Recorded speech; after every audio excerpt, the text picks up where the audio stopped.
welcome to JG's Fight Talk, sponsored by Rich's Boxing and Limitless Creations. And with me now, I've got Anthony Fox. How you doing, Anthony? All right? Yeah, you're right, mate. Yeah, good, thanks. Is it Anthony, Tony, and... Yeah, Anthony. Anthony? Yeah. Oh, mate, I've got it wrong already. There you go. I know everyone likes it differently because sometimes it sounds like you're being told off by someone if you say their whole name. Yeah, nah, I'm easy, whatever, really, mate. Yeah. I've been called a lot worse things. Oh, mate, you're telling me. But no, thanks for coming on, mate. I appreciate your time. And yeah, what a career you've had so far. 25 fights, 8 wins, 4 draws. It's been a mixed bag for you. Yeah, it's sort of like, well, so every fight I've had, been on the road, so it ain't too bad, I suppose. But yeah, and that's the thing, isn't it? It's not easy, is it? You know, when you're not the home fighter, and you know you've got to go out and basically make a name for yourself wherever you turn up. Yeah, I was speaking to one of my mates today, actually, because he used to box professionally as well. But yeah, he was saying, like, if you haven't had an away fight, really, you haven't had a proper fight. A lot of people haven't anyway. I mean, you can go sort of like up to sort of 10-0, 15-0 without fighting anyone. If you haven't fought on an away fight where you're against well, sort of like against the odds, isn't it? But yeah. Yeah, and you know, the sort of home comforts, isn't it, and stuff like that. Yeah. If you've got all your mates around you and your family and everyone's cheering for you, then you've got that extra incentive, haven't you, to drive on.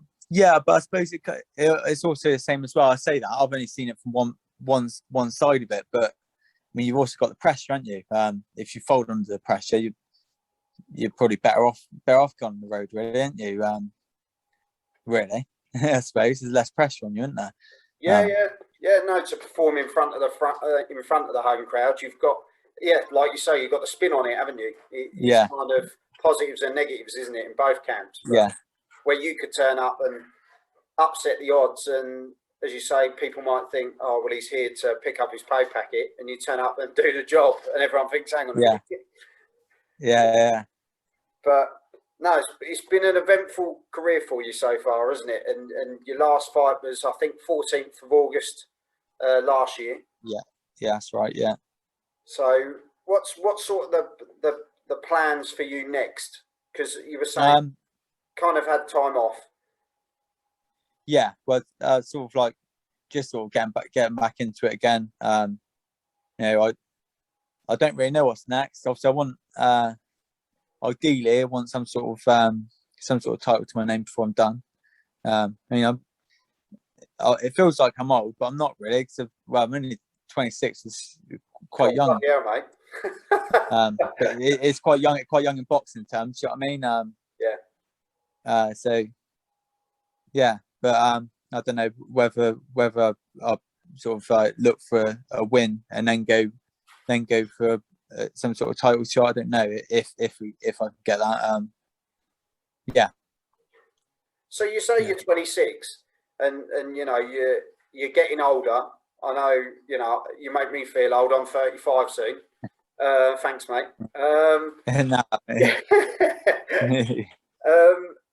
Yeah. What's kind of that sort of process you wanna take then? You say you want the next fight. Is there a certain age that you want to hang up your boots or hang up your gloves and kind of say that's it? I don't really know, mate, to be honest. Just where it takes you. Yeah, I mean that's the thing. I don't. Yeah, I mean, it's like, I think even if I stop boxing, I'll carry on boxing. If you know what I mean, it's like it's a lifestyle, isn't it? At the end of the day, it's hard to not do something you've done for so many years. Yeah, I don't know. As long as I can, as long as I still sort of want to do it, I'll keep doing it. Yeah, I don't really know what's next. Obviously, I'm not really. I don't have nothing other than boxing really. Like, as in like sort of things to do and qualifications and stuff like that. Do you know what I mean? It's just boxing. So So I've done my apprenticeship in boxing. how old were you? How old were you when you started, mate? I was 17. Okay. So quite late. Yeah, quite late. So what drew you to it at 17 then? So my brother, he was boxing before me, and he went on the road as a journeyman, and yeah, I know. I think I was just sort of like not doing anything at all, sort of literally just going fishing and sort of smoking and stuff, and I thought fuck, like, well, I'm not doing anything with my life. At least like try and do something, I suppose, and yeah, so that's when I first started boxing, and yeah. Just got the From there, bug. really. Yeah, yeah. I mean, I was watching a lot of boxing sort of on when Box Nation first started. Yeah. Well, or when we first got it on RTV anyway. I was kept on watching that. I thought I was watching all these like journeymen, and I was thinking, fucking hell, I could do that. That's easy. Like, and obviously speaking to my brother, I was like, oh, what, you get paid that much for fighting? Fucking, that's like piece of piss. I could do that all day long.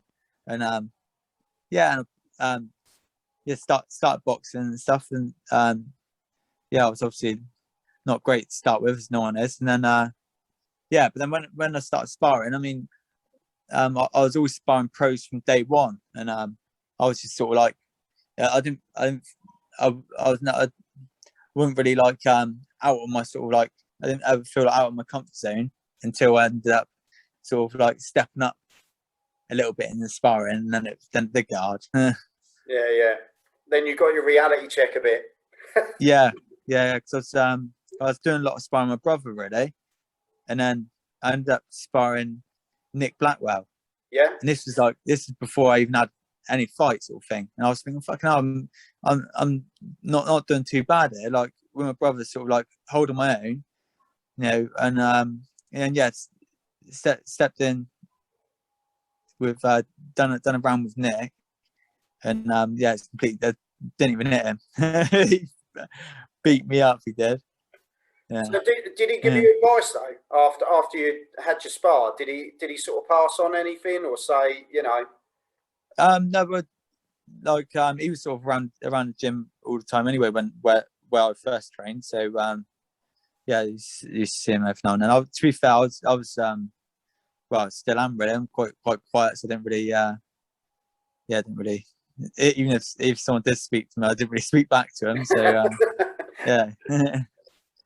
No, I think that's quality, mate. Just at 17, that you were having a fag and fishing to, you know, that looks a Yeah. piece of piss, and then you're boxing. Do you know what I mean? Yeah. Yeah. What a turnaround in life, because Yeah. you know, was that a case of you knocked smoking on the head and just cracked on with Yeah, I boxing? suppose. Yeah, like sort of like yeah, focusing on something really. Yeah. So what encouragement would you give to say, like, you've got a 15, 16-year-old self? If you looked back at yourself, let's do it that way. If you look back at your 17-year-old self now, would you have said, like, earlier on, sort your life out, look what you could achieve?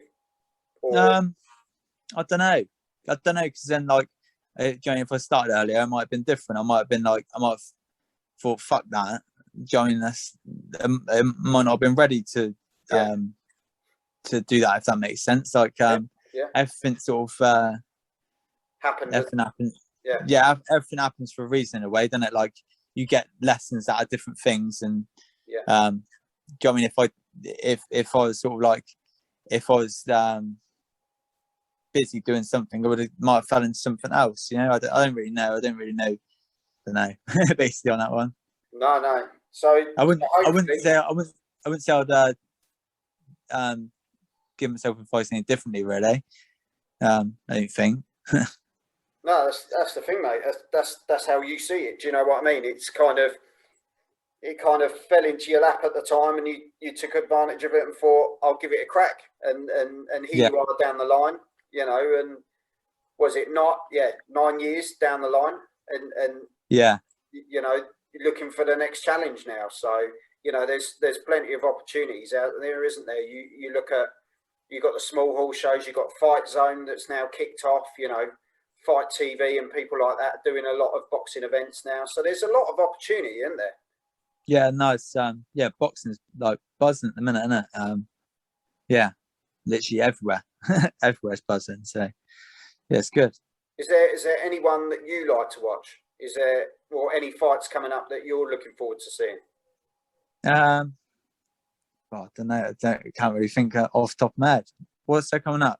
Because you've got, like, for example, you've got like Pacquiao versus Spence coming up. Yeah, You've that's got a bit. Yeah, I don't really know on that one. I think Spencer's gonna have that in it. I think. I don't know. But then, how many times can Manny Pacquiao do it? no, this is it, mate, isn't it? He's what, 42 now, and he's still doing it. Yeah, yeah. Because like against Furman, I thought Furman's gonna breeze it, but he made that look easy, didn't he? I think. Yeah, I didn't watch that. I didn't watch that fight. I didn't really watch many fights with us stay up late. Normally just watch the highlights, unless it's something like a British fighter. I'll stay up and watch that. But yeah, if it's sort of like the American fights, don't really.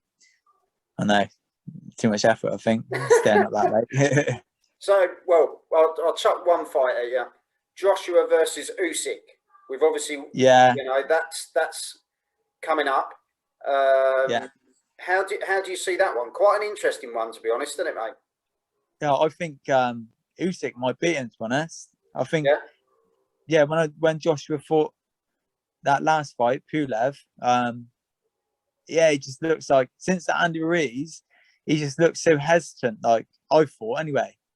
Yeah. I don't. It might obviously be different because it's Pulev, but yeah. If he does that against Usyk, I think Usyk would like it'd be sort of 6 times ahead before he knows it.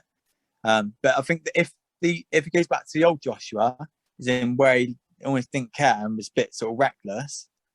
Do you know what I mean? As in like he didn't care too much about getting hit. Yeah, the more power element. I think, yeah, I think it'll walk through Usyk because, I mean, he isn't a big heavyweight, is he? And Derek Chisora he doesn't look like Derek Chisora was hitting him. I thought.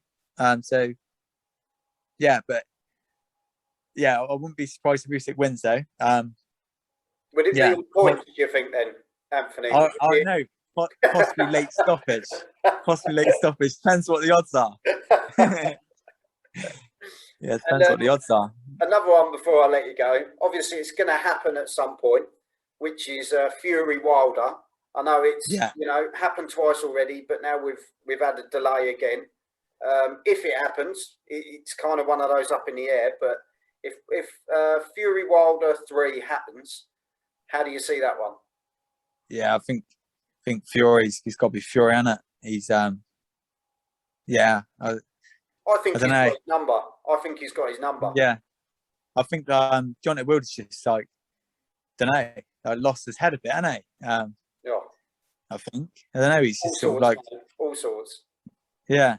But yeah, I think Fury stop him again probably. He'd probably do what he said because normally, if he says he's going to do something, he does it normally, doesn't he? Like he said last time, he's going to walk him down like and beat him up. He done that. So yeah, I think he probably will stop him before he stopped him last time. Yeah, we'll see though. So, like you were saying, it all depends on the odds, mate, as to where you put your money, innit? Yeah, that's it, yeah. Yeah. But no, Anthony, it's been lovely having you on, mate. I think you're a top bloke, and as you say, I know you struggle sometimes being a bit shy and and stuff like that. But honestly, mate, quality. You know, you're straight up and you say it as it is, and you know, I hope you get that title one day, mate. Because you just 7-hour title that'd do. Yeah. Well, mate, just think, it all started with, oh, that looks a piece of piss, and now you've got a chance to, you know, win a fight, and then hopefully get your hands towards a title fight, and then Well, I was way to go. I was meant to fight for that 7-area super middleweight title against Sam Smith a couple of years ago, but I had an injury, so it's like, yeah, my back like couldn't fucking do anything for like ages. Yeah. But yeah, but hopefully that comes back around, because that was sort of like or some of obviously not Sam Smith, he's retired now, but someone around there, or then light heavyweights. Yeah. Well, let's hope so, mate. I wish you all the best, mate. Honestly. Yeah. And, All right. Thank you. as I say, as soon as you get any fight news or anything, or any news of anything, let us know. And yeah, we look forward to putting it out there for you and seeing your name back out there, mate. Yeah. All right. Nice one, mate. Thanks for coming on, Am. All right, mate. All right. Cheers. Okay. All right. Cheers, mate. Bye. See you, mate. Bye. Well, Anthony Fox, as I say, his last fight was 14th of August last year. Yeah, just looking to get back out there. He said he lost a bit of fire in his belly back there, and he took a bit of time off to sort of reevaluate things, look at things, and yeah, said he's found that passion again, and it's really good to see. And I hope he goes on and does well, and he can finally get his hands on that Southern Area title. You know, he works hard. He's a decent guy. Let's hope it happens. And yeah, wish him all the best for the future. And you've been watching JG's Fight Talk, sponsored by Richie's Boxing and Limitless Creations. Make sure you hit the like on this video, and yeah, hit the subscribe button, and check out the rest of the content coming soon. I'll see you all soon. Thank you.